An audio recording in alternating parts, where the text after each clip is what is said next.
Llegó la Navidad y Banco Tui la celebra contigo. En estas fiestas navideñas vive la tranquilidad de tener un banco que te acompaña en cada paso. Remodela y acondiciona tu casa, ya sea que desees darle un nuevo color a tus paredes o simplemente acondicionar los espacios para compartir en familia. En Banco Tui estamos para apoyarte. Mejores tasas y cómodos plazos para pagar. Porque en Banco Tui permanecemos contigo. ¡Feliz Navidad! Saludos, señores, bienvenidos una vez más a una entrega de Oso Negro al Día a través de su canal de YouTube, Oso Negro al Día, Oso Negro al Día, el podcast. Como siempre, agradecer que ustedes estén en sintonía con nosotros a través de su teléfono celular, a través de su computador, de su laptop, a través de su tablet. Ya ahora tenemos el nuevo formato de televisión digital. Agradecido porque estén para compartir nuestro contenido con cada uno de ustedes en cualquier parte del mundo donde se encuentre, a cualquier hora donde lo pueda estar viendo. Como siempre, pedirles que se suscriban en nuestro canal si aún no lo ha hecho, que lo comparta y que comparta y que comente, que es muy importante. Den like. En el día de hoy tengo un programa muy especial, un programa que yo había estado persiguiendo hace rato, porque es una entrevista con una de las personas que, según mi humilde criterio, es una de las personas más talentosas y con más capacidades que yo conozco en el quehacer del arte de la provincia de Sánchez Ramírez. Una persona que no hace mucho ruido, pero que en definitiva su formación, su preparación lo hace ser una persona muy, pero muy talentosa. Parte de una familia emblemática de la provincia de Sánchez Ramírez y particularmente de este municipio de Cotuí, por lo que son sus padres. Y hoy es el director provincial de cultura en nuestra provincia de Sánchez Ramírez. Estoy hablando del señor, suena como grande, Andy Castillo. Saludos, Andy, bienvenido a Oso Negro al Día. Gracias por la invitación y por esa introducción. Y como tú dices, así es, no soy gente de hacer mucha bulla, pero sí cuando las cosas que uno ve o que las personas en la provincia ven, entonces se dan cuenta, pero mira eso. Se está haciendo un lavado. Por ejemplo, ayer se dedicó, que ya ganamos el récord Guinness. Sí, correcto. Pero todo el mundo habla del récord Guinness, pero ese logo de Festur. No fue tan fácil, el tema de llegar hasta ahí no fue tan simple. Entonces, siempre hemos aportado aquí a Cotuí, más a Cotuí, al municipio. Por ejemplo, hemos aportado a Uteco, el logo de Uteco es de mi autoría, la nueva versión de 2010 hacia acá, que no estaba digital, eso fue en la gestión de Esteban Tiburcio Gómez, parte del logo del ayuntamiento, del municipio, de la alcaldía. Eso fue entre Giovanni Gómez, el hijo de Viena, Moreno. Yo le digo la mafia. La mafia, Moreno, Viena y yo, se trabajó en conjunto. El logo del Consejo Ecoturístico, el nuevo logo de la Cámara de Comercio, Montilla, Argeni. Siempre hay como muchas cositas por ahí sí, que cuando las juntamos entonces no hacen ruido en sentido, como persona yo no hago el ruido, pero cuando tú preguntas, entonces mira, por ejemplo, ese logo del Festur, que así mismo fue, tú estuviste en algunas reuniones y me acuerdo, qué bueno que lo mencione por acá, que cuando se estaba hablando del majarete, lo que estábamos pensando era hacer un majarete grande, mucho tal vez el más grande de Cotuí, pero exacto. Entonces ahí vino, no, ¿por qué no nos vamos, que sea el más grande del país? Tú viniste, no, y que se haga más grande del mundo. Pero si ya estamos buscando eso, pues vamos, ¿por qué no contactamos a la gente de Record Guinness y buscamos la forma de que se haga el récord? Y te lo digo aquí en presencia porque tú fuiste una de esas personas, Fran Sánchez, la misma Mari Carmen. Sí. Después yo también estuve en las reuniones porque no falté a ninguna de las reuniones.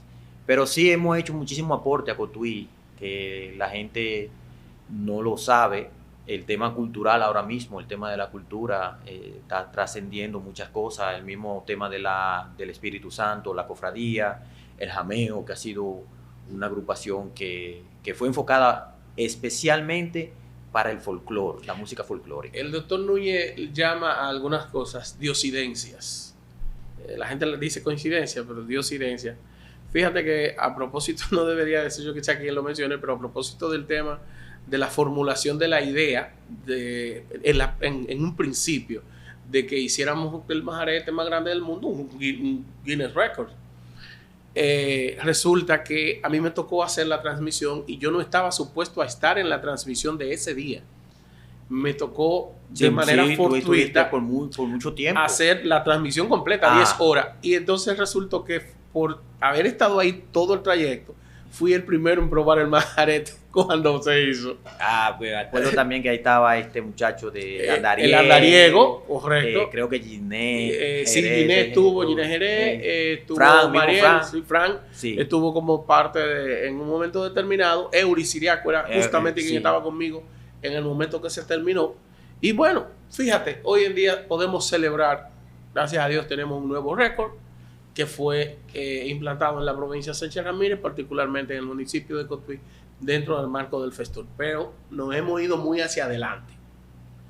Vamos a recoger un poquito y vamos a ir entonces poniendo en contexto algunas otras cosas. La idea de este podcast, Andy, es que sea un podcast que cuente una historia. Y a mis invitados yo siempre quiero llevarlo por esa línea.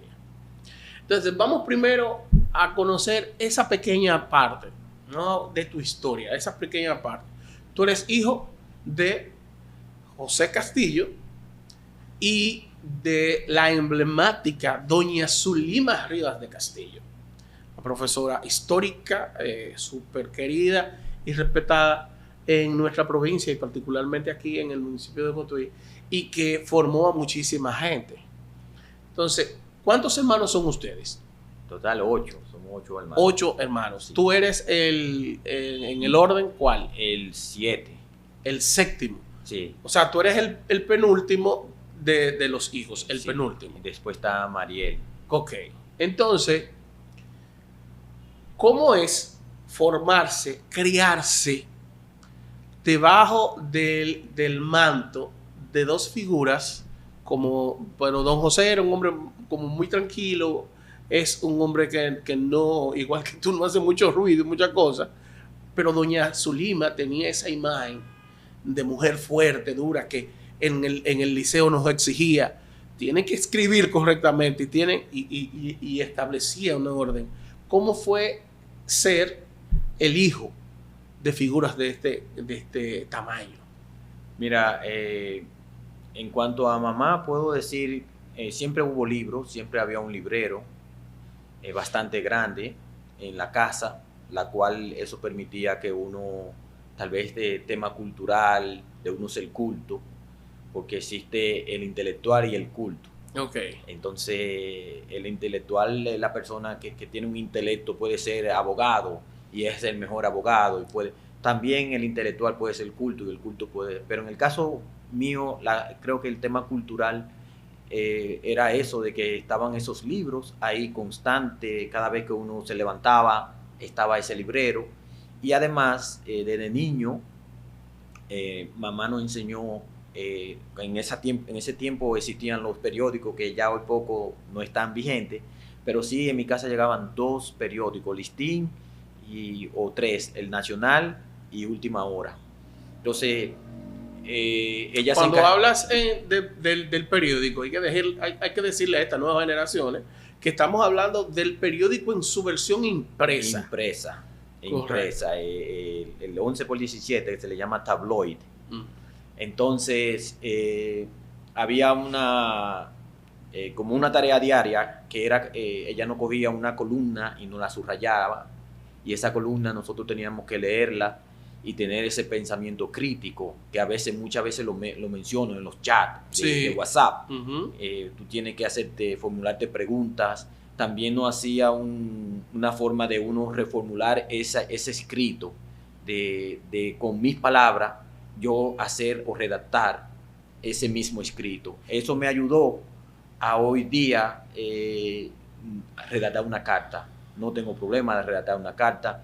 Cuando nosotros en el ministerio nos enseñan algunas, por ejemplo, dimos un simposio de cultura, de crear proyectos culturales, casi todo el grupo me llama, Andy, ¿qué tú crees? Porque no digo que es la facilidad, sino que todo eso yo lo aprendí a través de mi madre. Entonces ahora tengo la destreza de agarrar todos esos pensamientos y todas esas cosas que me dijo mi madre y ponerla, y se me hace fácil redactar. De hecho, yo me río y me estoy disfrutando inmensamente esto porque yo tuve la buena suerte. En un momento determinado de mi vida yo era media lengua. Tenía dificultades para pronunciar algunas palabras. Pero mi papá llevaba un periódico a mi casa y me instruyó y me inició por ahí. Entonces luego yo llego a la secundaria y paso por la mano de doña Zulima y también tuve que vivir ese tema de que ella nos inculcó ese amor por la lectura y nos hacía hacer trabajo de lo que leíamos. Entonces yo estoy reviviendo un poquito aquellas imágenes y aquello es maravilloso. Bien, se forma Andy Castillo dentro de un grupo de hermanos y hermanas y llega el momento en el que ya como adolescente ya terminas los estudios y entonces, ¿qué decides estudiar? Los estudios secundarios, ¿qué decides estudiar entonces? Mira, yo estudié en UTECO dos cuatrimestres, pero mira que me gustaba mucho la carrera de geología que estaba comenzando cuando yo estuve, geología y minas, pero siempre mi norte fue el arte. Siempre estuve mezclado con el carnaval, muy mezclado, yo creo del 88, desde Okay. 1988. Pero en la parte organizativa, ¿o tú te disfrazabas? No, yo me disfrazaba. Okay. Había un grupito de La Gallera, estaba Dali Jaques, otro gran artista nuestro. Los muchachos de ahí del colmado de Rafael, que eran Ica y Tony. Bueno, un hermano que está en Estados Unidos, se llama Raúl, Eric Raúl. Éramos un grupito pequeño, creo que nos llegábamos a 7 o 8. Y lo que hacía era que nos robábamos todas las páginas amarillas de Codetel. Esas Sí, la nos la robábamos en noviembre, por ahí. Comenzaban a recoger páginas amarillas. Páginas amarillas y hacíamos una comparsa. Okay. De papeluces, de páginas amarillas. Tal vez no éramos muy notorios, porque éramos un grupo de 8 o de 7. Era un grupito pequeño. Era un grupito pequeño. No se notaba mucho entonces. Pero eso siempre lo hicimos, de robarnos esas páginas amarillas y entonces disfrazarnos. Cuando llegaba enero, febrero, la careta la hacíamos Dali y yo, siempre. Bueno, lo de la página amarilla, para poner en contexto, yo creo que eso lo conoce todo el mundo. Pero por ahora no. Ahora no lo conoce quizá, pero era hace años.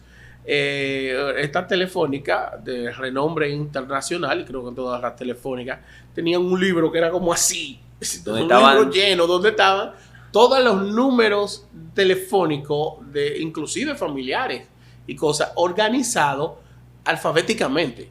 Sí, también como anuncios. Y había como unos pequeños anuncios en un color amarillo. Las hojas, entonces por eso se llamaban páginas amarillas. Sí, porque era una forma fácil de imprimir. Era un solo color que era negro sobre la página amarilla y daba 2 colores. Y te daba 2 colores. Entonces ustedes se robaban las páginas amarillas del libro. Y hacíamos en ese tema del carnaval. Después, en los 90, yo me tuve que ir, terminé el bachillerato, ¿verdad? Estuve en UTECO. Pero entonces no había escuela de Bellas Artes en Cotuí. Esa fue la mayor o la razón por la cual yo tuve que emigrar. Me fui a estudiar a la UAS, a la Facultad de Humanidades, donde estaba la Escuela de Artes, y ahí me gradué de artes publicitarias, publicista realmente, pero era un técnico en artes publicitarias, con muchos profesores muy buenos que en esa época estaban todavía dando clases en la universidad. Entre ellos falleció el año pasado Julián Amado Ortiz, que ha sido uno de los mejores ilustradores que ha dado la República Dominicana y creo que Centroamérica o América. Julián Amado, famoso también pintor Buquito Peña, Norberto Santana. Era un buen grupo de profesores que todavía estaban en una edad tal vez ya de los 40, 40 y pico, o 50, en un proceso como de retiro, pero no se retiraban porque esa era su vida. Y luego de ahí vuelvo a Cotuí, trato de hacer algo en los 95, 96, 97, pero ahí me fui a estudiar a Altos de Chabón. Y tenía un buen trabajo. Para mí yo creo que el mejor trabajo que yo he tenido en mi vida. ¿Era en ese momento? Sí, yo diseñaba en el periódico Listín Diario. Ok. Y en ese periódico a mí me tocaba el deporte. Por ejemplo, las Olimpiadas de Atlanta en 1996 que se hicieron en Atlanta, yo era que hacía la página de la portada. De deporte. Ese detalle mucha gente no lo conoce. No lo conoce. Y se lo agradezco a Johan Martínez, que hicieron ahora aquí el edificio, se llama Lotus Lotus, sí. Su papá, el famoso conocido Fofoy, Johan Fofoy, como le llaman. Johan un día me llamó y me dijo: Andy, mira, yo hacía el periódico en la tarde, era un vespertino. ¿El Hoy? No, es uno de los vespertinos. Era La Noticia. El Nacional. No, el Nacional no, estaba dentro de Última Hora, creo que Última Hora. Se hacía, era el vespertino del Listín Diario. Y él lo diseñaba, creo que a él le tocaba, era sábado y domingo, pero él duraba toda la semana trabajando el sábado y domingo. Y un día me llamó y me dijo, porque él sabía, yo estoy desde el 92 usando computadoras. Cuando todavía no era un asunto de ceros y unos. Exacto, era de que Lotus, por cierto, Lotus 123, que era un programa de Microsoft. No existía el mouse, y Joselito, mi hermano, tenía junto con los Mirambó de aquí, Yunis, Mirambó y ese grupo, eran ingenieros, ya los primeros, esos ingenieros de Cotuí que estaban un poco con la tecnología, y ahí comencé a usar la computadora y a digitar algunas cosas con mi hermano. Bueno, eso me abrió la puerta en el Listín, porque ya conocía los programas como Adobe Illustrator, Adobe Photoshop, y había otro programita que se llamaba Adobe PageMaker. Me llamaron al Listín y de una vez me quedé trabajando. Duré exactamente un año trabajando en el Listín. ¿Te gustaba ese trabajo? Me gustaba porque era de 5 a 10 de la noche, más o menos. Joaquín Balaguer era el único que nos hacía ir tarde del periódico, porque él inauguraba las cosas a las 10 de la noche. Él inauguraba cualquier hora de la noche. Balaguer no tenía problema con eso. Eso había que esperar que se terminara para poder hacer y la noticia y lanzarla, que saliera el otro día en el periódico Listín Diario. Me gustaba porque era algo nuevo para mí. Me pagaban muy bien.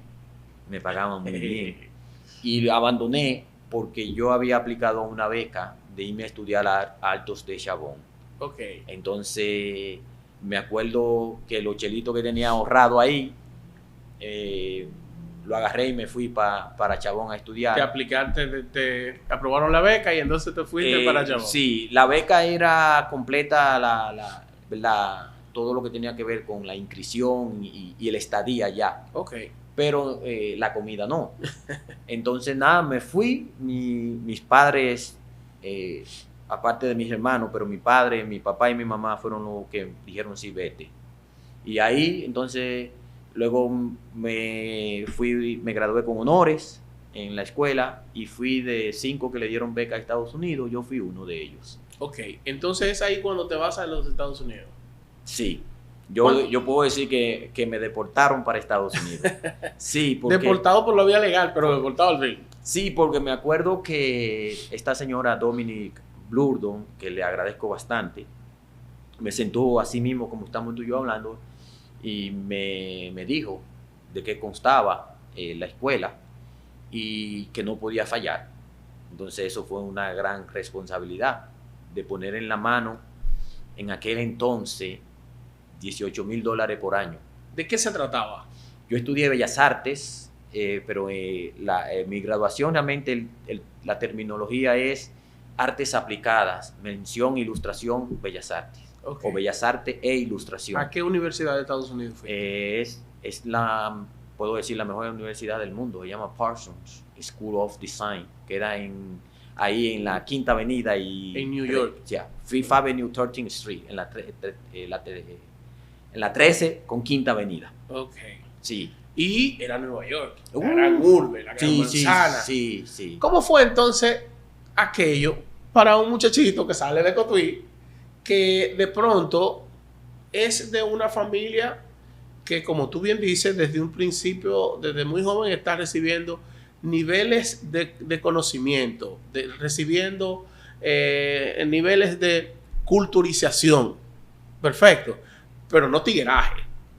Tú no eres un muchacho, tú nunca fuiste un tipo que andaba mucho, ni que discoteaba, ni nada de eso. No. Entonces, ¿cómo fue de pronto llegar, jovencito, a qué edad tú tenías? Como 25, 24, 25, por ahí. ¿Cómo fue entonces llegar sin la familia de pronto a la gran urbe, a Nueva York? Te están pagando los estudios, te están pagando, tú estás free allí. Sí. ¿Cómo cambió o impactó eso tu vida? Mira, eso fue, mi papá fue allá, yo creo que fue el 25 de septiembre, después llegó el huracán George, ya yo no estaba aquí. Eso fue en el 98. Yo no estaba aquí, Ya. ni mi papá estuvo aquí. Y creo que fue 29 de septiembre 22, o 30. El huracán George fue 22 de septiembre. Fue para esa época ya yo estaba. Entonces, mi papá fue allá por la razón de que yo tenía que buscar un sponsor. El sponsor era una persona que se iba a hacer cargo de mí porque yo no podía trabajar. Yo tenía una visa HB1, que es una visa de estudiante. Entonces, yo no puedo trabajar, ¿verdad? Yo necesito a alguien que se haga responsable de mí. Óyeme, y pasaron los días, y yo creo que al final de septiembre, si yo no tenía ese sponsor, ibas a perder la beca. Iba a perder la beca. Wow. Y entonces esa fue una de las razones por la cual mi padre fue. Que le agradezco bastante. Me acuerdo que me dejó una tarjeta del Banco Popular, la cual yo podía sacar $30 al mes. Con eso viví muchísimo tiempo. Con $30 al mes. Trabajé en la universidad. Pero bueno, al final ahí hablo con algunos familiares, nadie puede, porque tú tenías que tener un sueldo más o menos de $40,000 al año, que era mucho, cuando la gente ganaba 28, 29. Era difícil. Era difícil, pero también la gente nunca, o el cotuizano o el dominicano, no entendía que yo estaba estudiando, porque casi todo el que se va para Estados Unidos es a trabajar, sí, ¿verdad? A buscársela y... Sí, sí. Y alguien me llamó y me dijo, mira, yo necesito que tú vengas a mi casa. Y cuando fui a la casa, fue mi sponsor. Okay. Fue que le agradezco un montón. Todavía él lo sabe que le agradezco, que es el rector de Chabón, Steven Kaplan. Okay. Fue mi sponsor. ¿Ya él te conocía? Sí, sí, claro. Porque también en el 97 yo fui por un mes a Nueva York, porque fui el mejor estudiante de la escuela. Okay. Y ellos me dieron una beca de un mes. Y fui a Nueva York, ahí me di un verano en Nueva York. Un verano en Nueva York. Me acuerdo que en la calle, mientras estaba siempre dibujando en la calle, porque no siempre era en la calle casi, en los museos, íbamos al Central Park, ahí me encontré con varios cotuizanos que se sorprendieron, ¿verdad? Que yo estaba por allá y que estaba estudiando. Bueno, pues Steven Kaplan, si algún día ve este video, él lo sabe, y le agradezco lo que él no se imagina, porque fue la única persona que creyó en mí y no fallé. Qué bueno. ¿Tú entiendes? Entonces ahí me quedé, luego me gradué y de una vez conseguí trabajo. ¿Tan pronto como terminaste la carrera? Sí. ¿Conseguiste trabajo inmediato? Yo trabajaba, se llama Work Study, que es trabajo y estudiar en la misma escuela. Okay. Trabajaba en la galería de la universidad, en la galería de arte de la universidad. ¿Qué cosas podemos destacar que tú hiciste durante ese periodo? Bueno, con Cotuí yo siempre vine, siempre hice fotos al carnaval o aquí a las fiestas patronales, que por cierto vienen pronto. Siempre venía y hacía algo, pero no como 100%.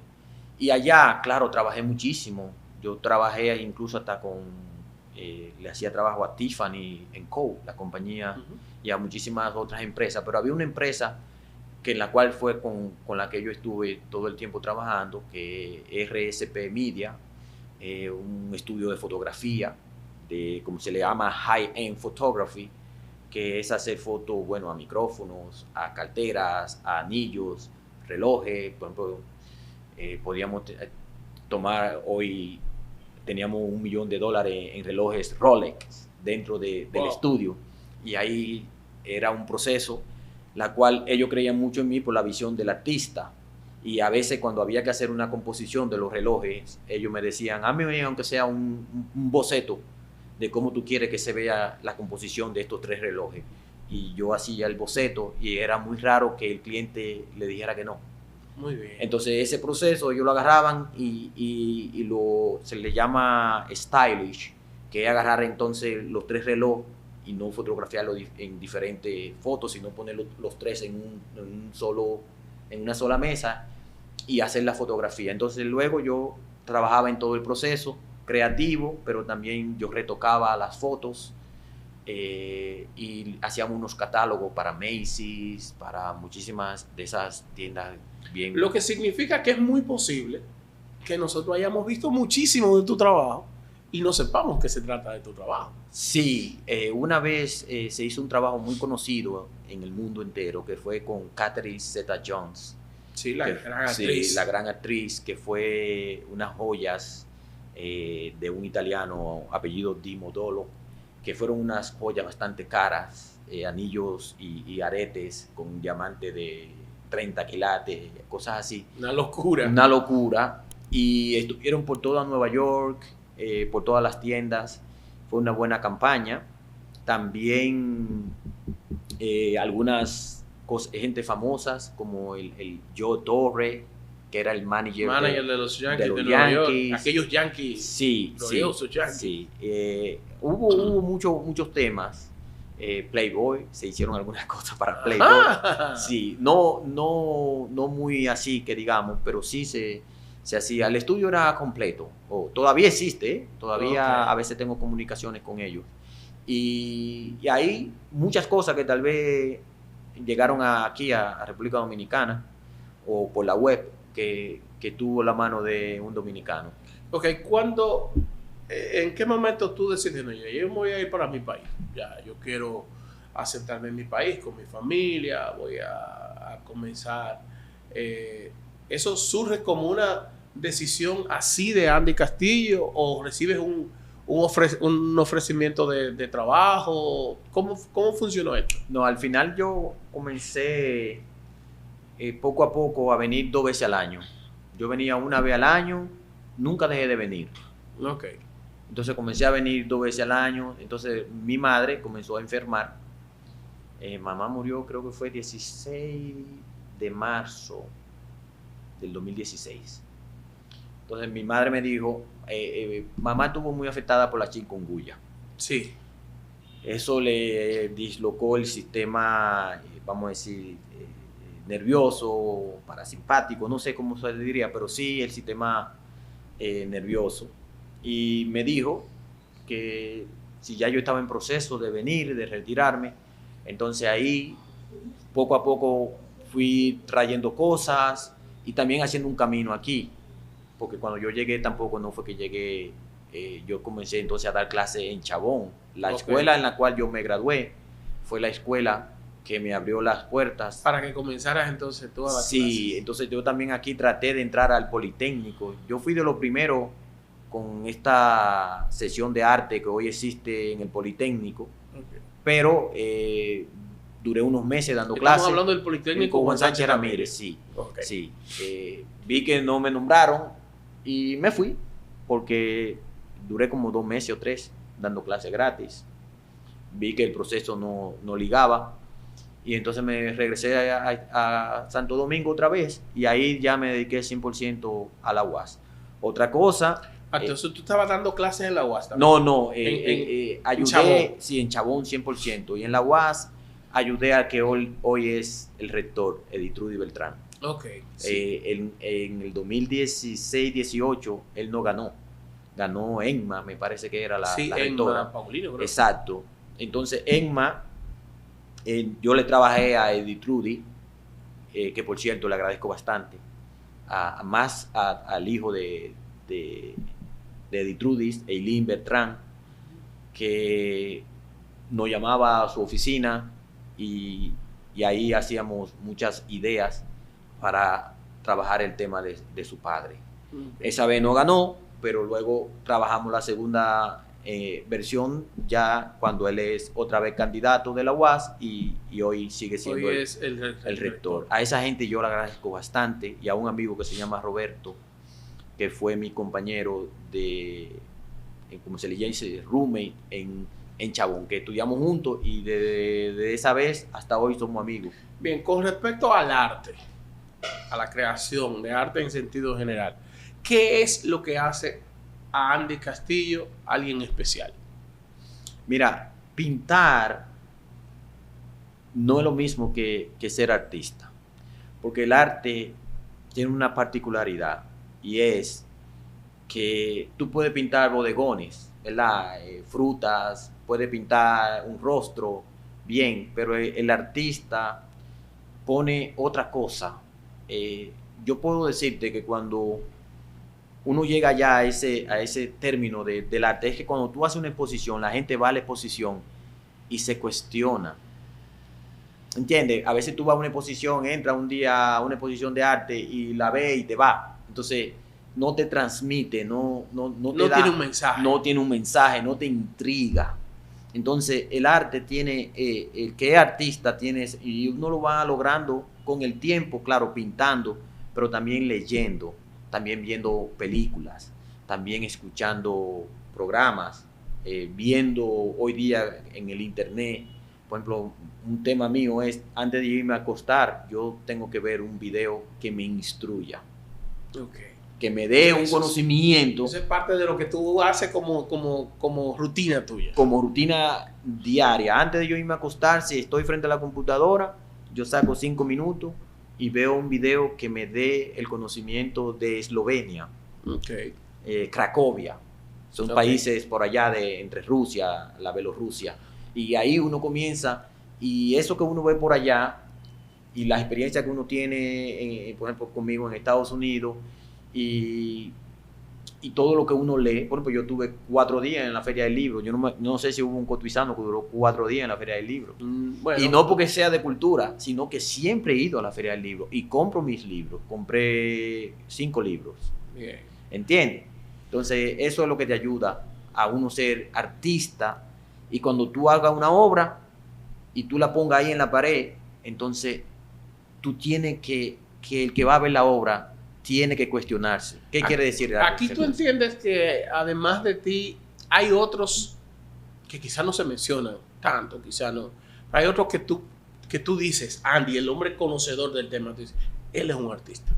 No, aquí todos los muchachos, en este caso puedo decir de el mismo Dali, el hijo de Dali Ernesto, es tremendo artista. Aquí tenemos todavía, bueno, que regresó Valentín Acosta, el mismo Melvin, todos los muchachos. Hay otro que se llama Darling Noel, que es de La Mata, de ahí de los Higüeros de La Mata. Son muchachos que cuando tú ves el trabajo de ellos, el trabajo de un mural realista, no hiperrealista, sino realista. El realismo es lo que te demuestra lo que es. Si son cacao, pero a veces el cacao tú lo pones verde, o lo pones rojo, o lo pones amarillo, pero sigue siendo un cacao. Sigue siendo un cacao. ¿Entiendes? Sigue siendo una mazorca de cacao. Entonces sí, todos tienen la capacidad, pero ¿qué te hace a ti ser artista y diferenciarte de los otros? Bueno, por lo menos el artista, que eso ahora me ha pasado que no lo he hecho por el tema cultural, que estoy con este ministerio y de verdad que estoy haciendo un trabajo. Yo reporto todos los fines, toda la semana hago un reporte. Es que uno tiene que hacer por lo menos una exposición al año. ¿Tú entiendes que eso es lo que debería hacer cada artista? Eso para tú ser artista. Sí, aunque sea pequeña, de 5 cuadros, de 10, participar en mandar cuadros en los concursos. La gente lo que quiere es ganar el concurso. El simple hecho de tú entrar a un concurso, por ejemplo, como la Bienal, que mandaron como 5,000 artistas de la República Dominicana, y Darling Noel yo lo ayudé, porque a mí me llamó el Ministerio de Cultura que invitáramos artistas de Cotuí, ¿verdad?, para hacer allá. Bueno, se aceptaron 2. cayó Darlene Noel y esta muchacha Minelli Ortega de Fantino. Entonces es un logro que puedan participar gente nuestra a ese nivel. Y óyeme, 5,000 artistas o 3,000 artistas del país que manden obra y que tú quedes en 400. Es un éxito totalmente. ¿Tú entiendes? Entonces, eso yo creo que el artista tiene que mantenerse constante y por lo menos, aunque tú no hagas una individual al año, por lo menos que participen entonces en 2 colectivas. Andy, contigo hay muchas cosas que tratar. Yo dije ahorita, antes de que empezáramos a grabar, que si me dejan sin un reloj ahí, aquí duramos 2 días grabando sin problema. Sí. Y yo estoy convencido de que es así. Yo voy a tratar de ir picadito. Si vuelo algo, ayúdame, retoma, llévame otra vez al tiempo. Hace algún tiempo, tú hiciste un trabajo en el que tú proponías que el tema de las placas, que se pudiera identificar las placas de los vehículos por provincia, con colores. ¿De qué se trata esto? Mira, eso que luego fue propuesto, dicho sea de paso, por el diputado Sadoki Duarte en el Congreso. En el Congreso. Mira, eso realmente fue parte de mi tesis, oye, en el 2000. Porque, por eso se dice, cuando tú vas a otro país desarrollado, a mí siempre me gustó de Estados Unidos ver que cada estado tiene una placa diferente. Y eso es bueno porque cuando tú pasas por un túnel allá, que casi todos ya están digitales, como ahora que tú pasas por paso rápido, allá se le llama Easy Pass, de una vez te lee y ese Easy Pass sabe de dónde tú eres. Correcto. Y ahí tiene toda la información. La gente no le gusta eso, pero allá eso funciona. ¿Tú me entiendes? Incluso tú te puedes ir sin pagar, pero olvídate que al mes te lo van a cobrar. Te mandan una carta o le mandan una carta al nombre del vehículo de esa placa. Okay. Allá la placa es adelante y atrás, por esa razón. Correcto. Entonces el proyecto viene rodando y yo me senté en el 2013-14, realmente ya me senté definitivamente en esos viajes que daba a República Dominicana. Entonces tomaba mis fotos con mis cámaras y fui moldeando el proyecto. ¿Por qué? Porque allá veo que Texas tiene su placa, New Jersey es amarilla, Nueva York era blanca con azul, ahora es amarilla, la cambiaron a amarilla con negro. Y cada estado también ponía un tema representante, por ejemplo, el Cardinal, que es, ¿verdad?, San Luis. Entonces tenían el cardinal, el ave cardinal. El ave cardinal. Ahí. Entonces, eso me fue llenando la cabeza y luego, en el 2013 me senté y hubo una propuesta, 2014, en la escuela donde estudié, en Parsons, que estaban buscando todos los profesionales en el mundo, que ellos querían saber en qué estaban cada profesional. Okay. Entonces, yo la propuesta la terminé y la entregué como en septiembre y de 900 personas que mandaron, eligieron 112 y yo quedé entre las 112 y mis placas se exhibieron en esa universidad y en esa galería. Pero aquel concepto estaba pensado en la República Dominicana. Sí, yo lo hice compensado en República Dominicana, así Okay. fue. Por eso fue que a ellos más les gustó. Pero yo lo hice más concentrado en el tema gubernamental. Okay. Gubernamental, ¿verdad? Más con los símbolos de cada institución, la policía, el ejército. Y no lo hice con el tema que luego aquí yo lo patenticé, que fue con el tema de que cada pueblo sea un tema cultural, más bien, que identifique a cada turístico región, en este caso y también cultural. Entonces, la idea no es nada más que sea bonita y que sea de cada provincia. La idea es que ahora que se va a hacer un nuevo peaje, con esa nueva placa, todo el que haga algo delictivo se puede identificar de dónde proviene ese vehículo. En 2 minutos. Por ejemplo, de que tú pases el peaje y se toma una foto de tu placa, ya sabe que tú cogiste para el Cibao. Ya. Y si tú andas en un carro negro, vamos a decir, o un Sonata, Que son bastante. con el simple hecho de la placa, si la placa es de Cotuí, ya hay que votar a todos los Sonatas del país y hay que concentrarse en ese Sonata gris que En pasó Cotuí. el peaje a las 2 de la mañana, Es de Cotuí. que es de Cotuí. Que es de Cotuí. Entonces reduce el término de investigación, lo reduce de 5 días a 2 minutos. Eso es así. Esa es más o menos la idea. Y para finalizar, Sadoki Duarte realmente le gustó el tema y se presentó y está en la Cámara de Diputados. Él no constante, pero una vez al mes me da una llamada desde allá, desde la Cámara de Diputados, de que se está empujando. Muy bien. Vamos a pasar ahora a la realidad actual de Andy Castillo. Andy Castillo es el director provincial de Cultura, es parte del Ministerio de Cultura. ¿Qué se ha ido logrando en materia de cultura a partir de tu incursión en esta parte que ella es la parte pública? Lo primero es que el cotuizano y el Sánchez Ramirense, pero más el cotuizano, porque al no tener muchos recursos, casi me he quedado en Cotuí, aunque he ido a Fantino, he ido a Cebisco, he tocado ahora mismo, toqué al nuevo alcalde Sandy Cartagena, y le dije que quiero hacer algo con él, y con el mismo Damián de Fantino. Bueno, el tema es que se ha hecho una documentación. Ahora mismo en el Ministerio de Cultura hay por lo menos 200 páginas de qué es Cotuí, culturalmente hablando. Okay. Desde ballet folclórico, desde que solamente tenemos 2 acordeonistas en Cotuí, eso da pena.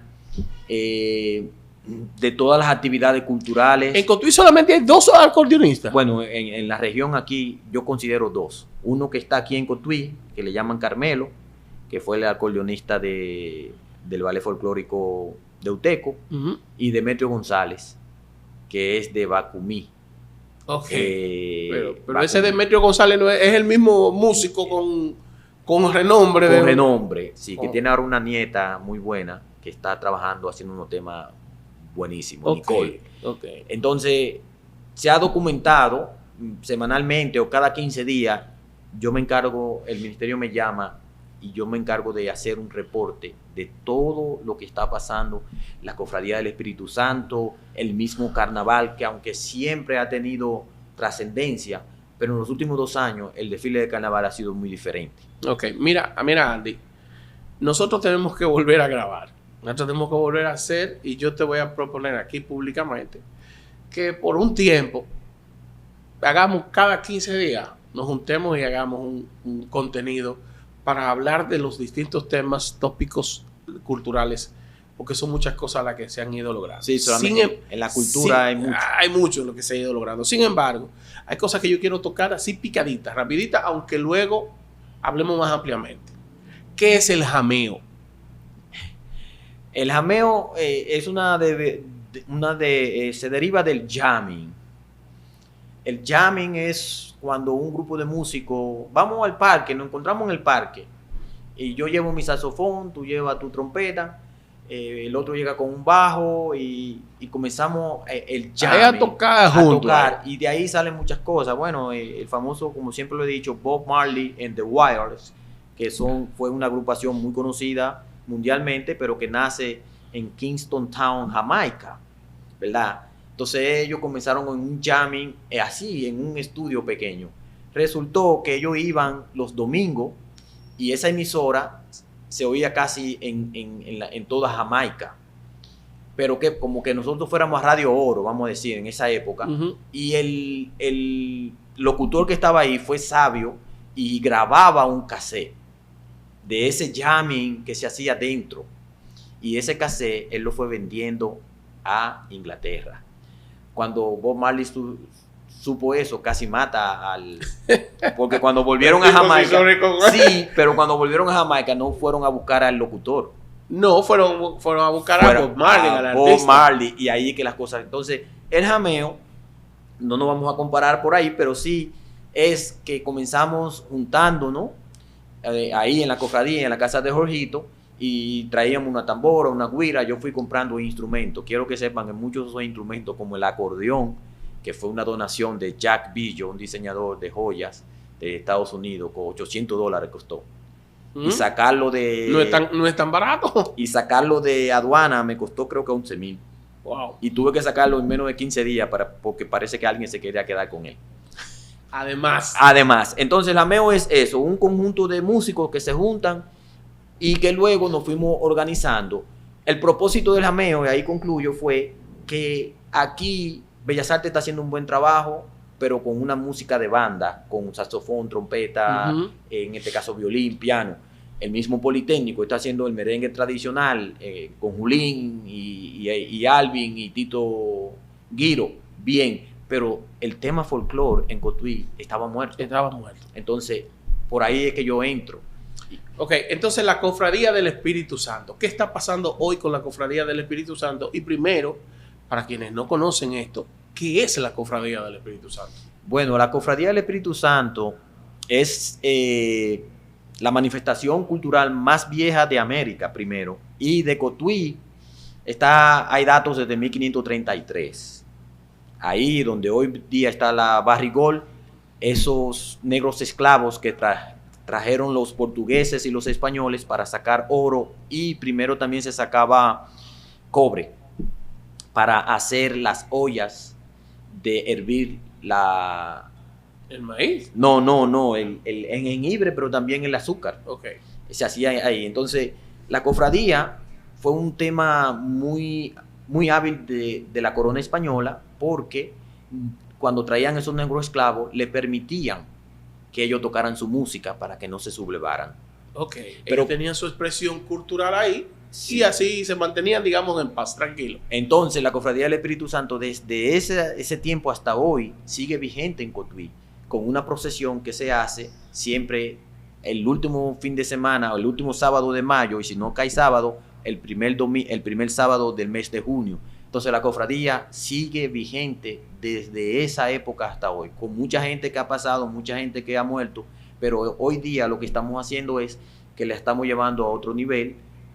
Ya la registramos, nadie se había importado la importancia de registrar, de ver si buscamos luego un RNC, de luego tratar de hacerla como una sin fines de lucros para poder recibir fondos y poder enseñar y poder adquirir instrumentos y poder llevar esto a la UNESCO, que en eso es que estamos, en proceso de llevarla a la UNESCO. Bien, entonces Andy, cuéntanos, ¿cuál es el propósito de llevar esto de la Cofradía del Espíritu Santo a la UNESCO? ¿Y cuáles son los procesos que hay que hacer para poder lograrlo? Mira, el propósito es, sabe que hay culturas que son, vamos a decir, tangibles. La tangible es la que hace el hombre. Por ejemplo, tú te vas a la zona colonial y todos los monumentos que están ahí son tangibles. Eso es el término cultural tangible. El intangible, entonces la cultura cuando es intangible, son aquellas que se pasan de generaciones a generaciones, ¿verdad?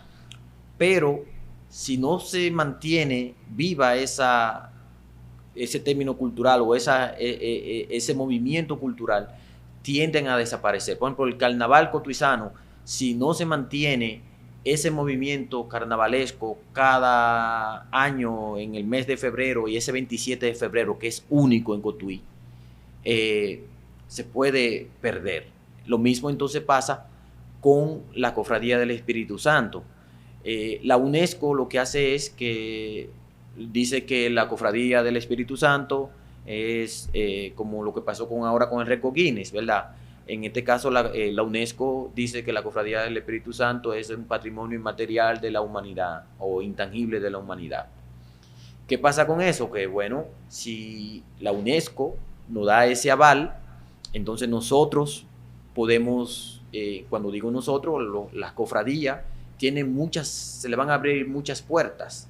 Ejemplo, puede venir no un concurso o un simposio internacional del folclore, que se va a dar en España o que se va a dar en Colombia.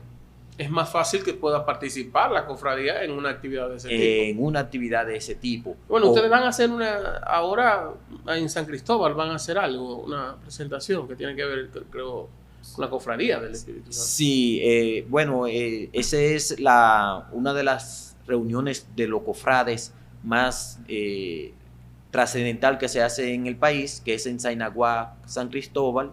Eso va a ser el 30 del 30 de noviembre y el 1 de diciembre, sábado, domingo, en Sainaguá, San Cristóbal, y nos invitaron y vamos a estar tocando con la Yaika, por cierto, la gente de Japón, pero también ir a ese evento que se está haciendo en San Cristóbal o que se va a hacer en San Cristóbal es también uno codearse, uno conocer la gente que está haciendo ese tema cultural de la cofradía. También a mí me interesa ir más por los instrumentos, porque ahora mismo no tenemos quien haga los atabales.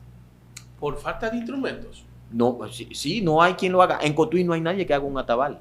O sea, en el caso mío, yo quiero ir más a Sainaguá. Claro, vamos a ir a tocar, vamos a compartir tanto los tambores o los palos o los atabales de Cotuí con otros de San Cristóbal, con otros de los congos de Villamella. Vamos a ponerlo en buen cristiano. Cuando tú dices, ahora mismo no tenemos quien haga los atabales, a lo que te refieres es a quien toque el instrumento. No.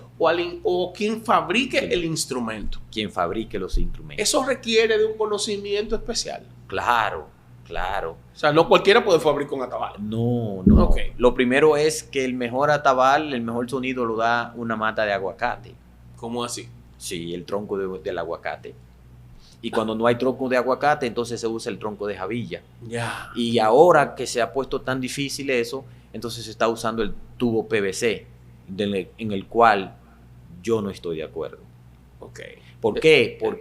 Espérate, no nos vamos a entrar para allá porque ya llevamos un buen espacio, un buen Sí. tramo trabajado y yo quiero dejar cosas para otras presentaciones tuyas aquí conmigo. Bueno, pues la UNESCO entonces nos da el aval de que nosotros podamos tener más apertura y de que la cofradía no nada más se quede en Cotuí y tener invitaciones internacionales, incluso de algunas universidades se van a interesar, como la Universidad UTECO, que le agradezco a Felipe, que siempre ha estado ahí con nosotros. Sí, Felipe Orozco, pero también estuvimos en un simposio de la cultura propia de la provincia de Sánchez Ramírez, especialmente la cofradía. Eso fue en septiembre en el Paraninfo de la Universidad Autónoma de Santo Domingo, de la Facultad de Humanidades. Ahí tuvimos un día entero.